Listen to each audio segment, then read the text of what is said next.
बहुत समय पहले पहाड़ों की गोद में बसा एक छोटा सा गांव था, निरंतरपुर। यह गांव न सोने चांदी के लिए मशहूर था, न ही बड़े महलों के लिए। इस गांव की पहचान थी करघों की आवाज़। हर घर में लकड़ी का करघा और हर सांस में मेहनत की गंध। इसी गांव में रहती थी एक लड़की, नयना। नयना एक साधारण बुनकर परिवार की बेटी थी। उसके पिता दिन रात करघे पर कपड़ा बुनते और माँ धागे रंगने का काम करती। नयना बचपन से ही धागों से खेलती थी। जब बाकी बच्चे पतंग उड़ाते, वह सूत के धागों को रंगों में डुबोकर नए नए पैटर्न बनाती।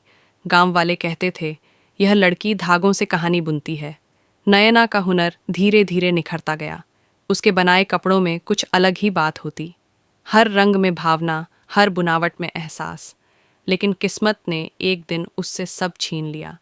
एक सर्द रात में गांव में आग लग गई। आग में उसका घर, करघा और माता पिता सब खत्म हो गए। सुबह जब धुआं छंटा तो नयना सिर्फ राख के बीच खड़ी थी। उस रात के बाद नयना ने बोलना छोड़ दिया। उसके हाथ कांपते थे, करघे की आवाज़ उसे डराने लगी थी। गांव वालों ने कहा, अब यह लड़की कुछ नहीं कर पाएगी, पर नयना ने हार नहीं मानी। उसने टूटी हुई लकड़ियों से फिर से एक छोटा करघा बनाया और धागों को पकड़कर बस इतना कहा, अगर दर्द है तो उसे भी बुन लेंगे। समय बीतता गया। इसी बीच राज्य में राज्य हस्तकला महोत्सव की घोषणा हुई। कहा गया, जिसकी कला चुनी गई उसे सीधे राज दरबार से सम्मान मिलेगा। नयना ने तय किया, वह भी जाएगी।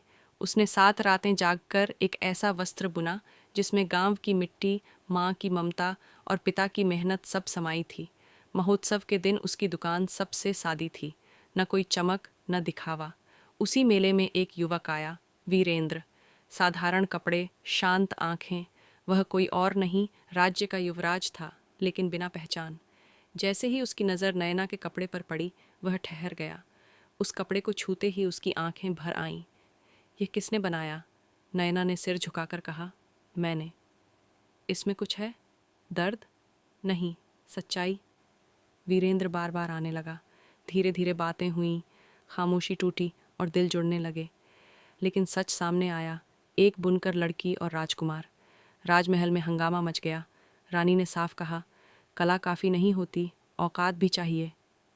नयना को एक चुनौती दी गई, ऐसा वस्त्र बुनो जो फटे नहीं, फीका न पड़े और राज्य की पहचान बने। सब हंस पड़े, पर नयना ने कहा, मैं कोशिश करूंगी। उसके खिलाफ साजिशें शुरू हुईं। धागे काटे गए, रंग खराब किए गए, पर हर बार नयना फिर से शुरू करती। एक रात उसने अपनी माँ की आवाज़ सुनी, धागे कमज़ोर नहीं होते, हाथ कांपते हैं। अंतिम दिन नयना ने एक राजकीय वस्त्र पेश किया। उसमें राज्य का इतिहास, जनता की मेहनत और भविष्य की उम्मीद बुनी थी। राजा उठ खड़े हुए। रानी की आंखें झुक गईं।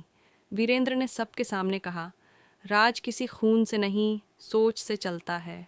नयना को सम्मान मिला और उसके साथ मिला सम्मान के साथ प्रेम।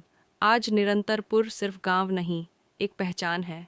और नयना, वह लड़की जिसने धागों से अपना भाग्य बुना। इसे सीन बाय सीन इमेज प्राउंट लिख कार दो